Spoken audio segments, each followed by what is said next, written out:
Support for WUWM podcasts comes from University School of Milwaukee, fulfilling a values-based mission of developing learners, fostering leaders, and preparing citizens for pre-kindergarten through 12th grade. More information at usm.org/mission.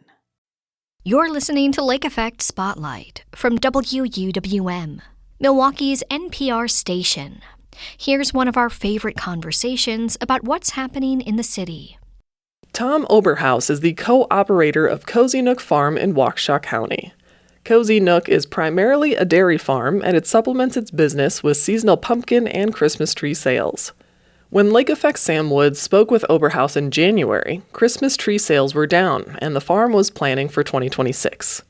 The conversation is part of WUWM's commitment to covering issues our listeners say are top priorities, including the economy. As part of that coverage, we're exploring how the economy is impacting Wisconsinites with different financial needs and concerns. Sam checked back in with Oberhaus to see how things are going on the farm ahead of planting season. Last time we talked, it was right after Christmas season. It was a little bit slower than usual, following a good pumpkin season, but a little bit slower. And I asked you what's next. This is in January, and you said, right now I'm looking to make plans for the growing season and the year ahead. So anything you're ready to announce is what's next for Cozy Nook Farm in the next few months? I'm not sure we have any great grand plans. We're kind of especially my wife and I are in that mature age group that we just kind of like to ride things out the way we're doing them. But you always like to make some capital improvements. So we got one of them done yesterday. We got a new floor put in our milk house. That's pretty exciting. And this afternoon I got a guy coming here to sign on putting a new tin on this building that we're in, so it'll look a whole lot better. Fertilizer, everybody's talking about fertilizer prices and that. Us, like the majority of farmers, have all their fertilizer booked in the fall. Luckily, we're in a position, and most of us are, that 90% of it or so was actually paid for in December. So rising fertilizer prices doesn't cause us any challenge personally. So fertilizer's all been bought, seeds all been bought. We're just waiting for Mother Nature to warm the soils up and we can start planting. We're getting some sunshine, so we're all getting itching to go out there. And the exciting thing is we did get our alfalfa and grass planted on March 30th. We had a beautiful day there. It was 75 degrees and sunshiny. The next day, of course, was cold. But anyways, we got our alfalfa and grass in, and I've looked, and it is up. It's only, maybe about 1/8 of an inch up, but it is out of the ground. And so that certainly makes you smile and get happy about things. So you hit on a number of things that I want to talk about: new floor in the milk house, capital improvements, fertilizer, recent rain. But I want to start by going back a little bit to fertilizer, because that's something I am not a farmer, but I certainly read headlines about the agricultural economy, and that's been a big one, especially since start of the war with Iran. That fertilizer prices might be going up, and of course I thought of you. But it sounds like you buy a lot of your fertilizer by late fall. For the season up ahead, so that price shocks right now haven't hit you as directly. Am I hearing that right? Absolutely, and that's true of the vast majority of farmers, not all farmers, but it was all booked and paid for in the fall, so we're good there. The thing we aren't booked for is fuel, and we use quite a bit of fuel, and we did not have our fuel booked, so we'll be paying the extra rate on that. But we don't use near as much fuel as we did in days of old. In days of old, when we tilled the soil to plant it and things, we used a lot more fuel. Like a lot of farmers in this area in particular, we're conservation farmers, we use very, very little tillage. So it's pretty much just the planter going through the field burning up fuel. Can you give an idea of the percentage rise in expenses that higher fuel costs might run you this year? Have you kind of planned that out? We're firm believers, or maybe hopefuls, that the whole Iranian thing will pass here in the not way too distant future, and the oil prices will come back down and whatnot. So no, we haven't done any real good calculations as to how much this does affect our cost of production. Good things we ought to do, but we haven't done those yet. So this is a dairy farm, right? Yeah. So cows are kind of the main thing this time of year. Absolutely. But you mentioned alfalfa earlier. What else is going in the ground this year? And is there anything different from previous years? Pretty much the same as the last few years. Our alfalfa and grass was planted. That's a perennial crop. Those fields will stay in alfalfa or grass for several years, probably 4 years at least. And then here in another week or so, we'll get at planting corn and soybeans. The corn is mostly to feed the cows. The soybeans, we actually sell them and buy soybean meal back to feed the cows. So we feed them the soybeans, but not directly. It actually works out better to sell and buy. And then we grow a fair amount of triticale. Triticale is planted right after we harvest corn silage, which was last September. So it was planted last September. It's growing very nicely out there right now. We'll harvest it for the cows to eat here about mid-May, and then we will no-till soybeans into that and still get a good crop of soybeans for harvest this fall. This is WUWM, Milwaukee's NPR. I am Lake Effect Sam Wood speaking with Tom Oberhaus from Cozy Nook Farm for our economic check-in series. And Tom, you were just talking about plants that were going in the ground this year, some to feed cows, some to sell, and you mentioned soybeans. And again, not a farmer myself, but read some headlines, and soybeans didn't seem like it's the best seller's market it's ever been for soybeans. But take me inside. You work with this crop. You made the choice to plant it. Take me into kind of your thought process and how what you're gonna do with the soybeans specifically. So it's a very marginally profitable crop right now, but it's a great rotational crop. Soybeans leave nitrogen in the soil for the corn crop to follow the next year. It's just good agronomics for us to grow the soybeans, and it's always good to be diversified. Earlier this year, Trump announced an intention to send $12 billion of aid to farmers across the country. And it was pitched as to kind of balance losses from tariffs. Now, I know you don't ship too much internationally, but have you been following this at all? And are you on the receiving end of that aid package at all? I think virtually everybody that grew corn and or beans, and cotton and rice and all kinds of things, there was what they called a bridge payment, supposed to bridge us over until next year, hopefully being better. But we run a very diversified operation, so it all fits together, and hopefully we make a profit at the end of the year. But and right now, grain crops are not very good financially. It's, in fact, most of the grain crop farmers are trying to budget for a break-even year. It's pretty sad. In the spring, you get excited about planting, but they're actually hoping to have a break-even year. So it's tough right now, but that's how it is in farming. It goes through ups and downs, and we're in a down period right now. We're in a big up period 4 years ago.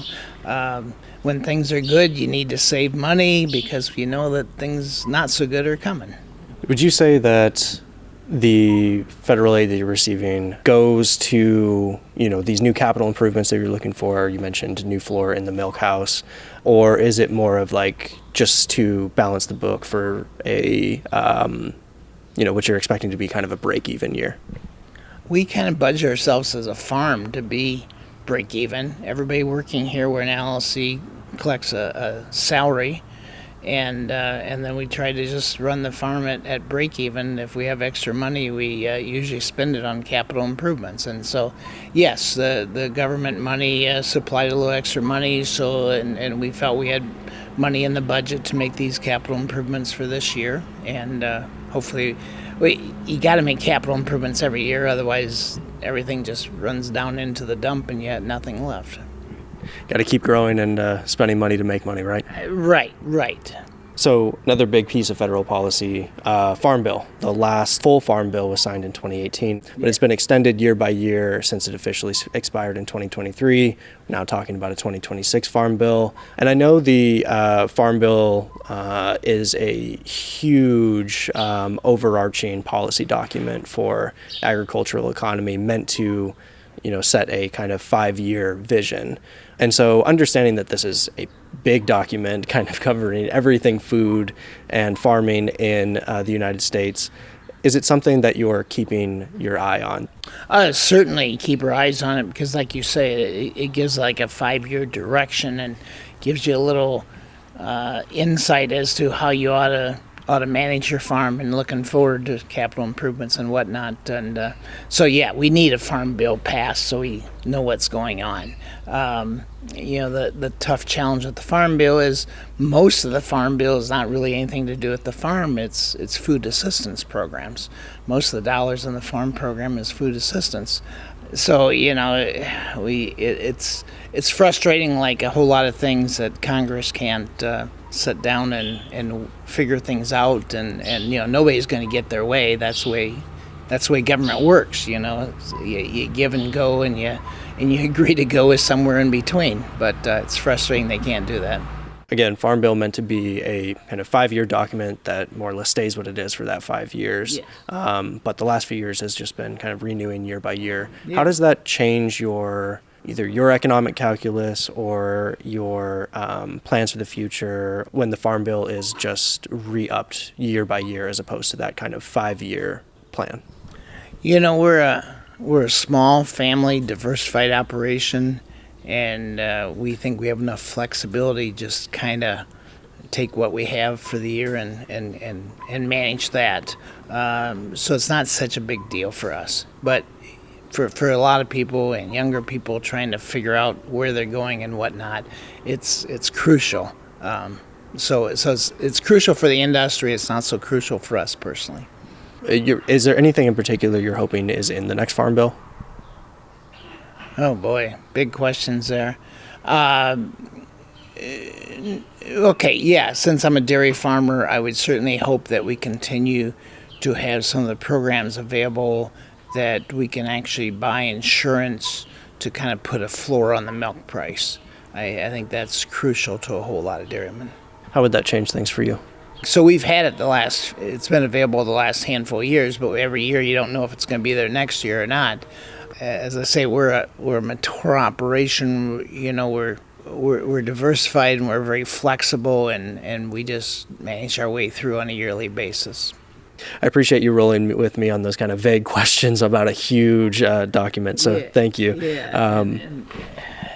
We're a unique operation that things like that will make it. We just gotta adjust a little bit on a yearly basis, and sure, it would be nice to have a 5-year plan so then you know that you had that for 5 years or whatnot. But we're okay. We're of the old school that we think less government is better, and if we had, in general, if we had less government involved in farming, we would all be better off because we would all be forced to handle our own struggles, financial struggles, and make for a stronger agriculture in the long run.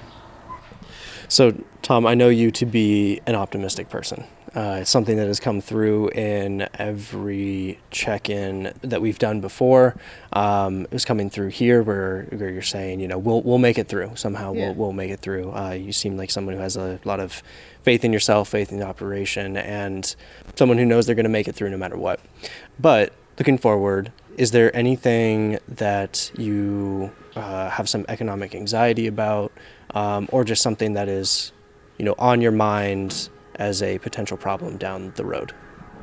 Yeah, not so much personally for myself because of age, but we need to have better programs to get young people involved in farming. That's the biggest, scariest thing in agriculture right now is that the average age of a farmer is 60 or something like that, and because the economics are so poor that most any farm boy can get a job off the farm and do much better financially than on the farm. So, and I don't know what kind of government policies that can be developed or whatnot, but I think that's the challenge for the government people to figure out how do we put together programs that help young farmers get involved in agriculture and stay in agriculture. So your worries are more about the industry 5, 10, 30 years down the line, not Cozy Nook in 2026. Absolutely, yes. As we said, we'll weather this year. I mean, if we have a terrible weather or whatever, it's going to hurt, yeah, but it's not going to cause bankruptcy. You just pick up your shoes and keep on plodding through. There's that optimism. I knew it was there. Well, Tom, thank you so much for joining me on Lake Effect. I appreciate your time. Thanks for coming out.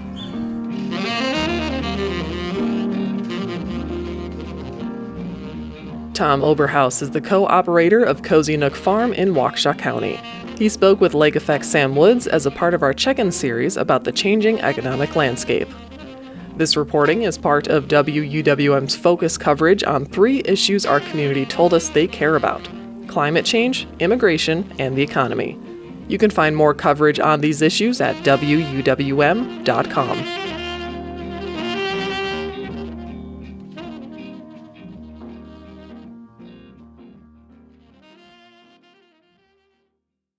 That was the Lake Effect Spotlight podcast. It comes from your local NPR station, WUWM. Subscribe to the Lake Effect Spotlight podcast to hear more great stories about Milwaukee.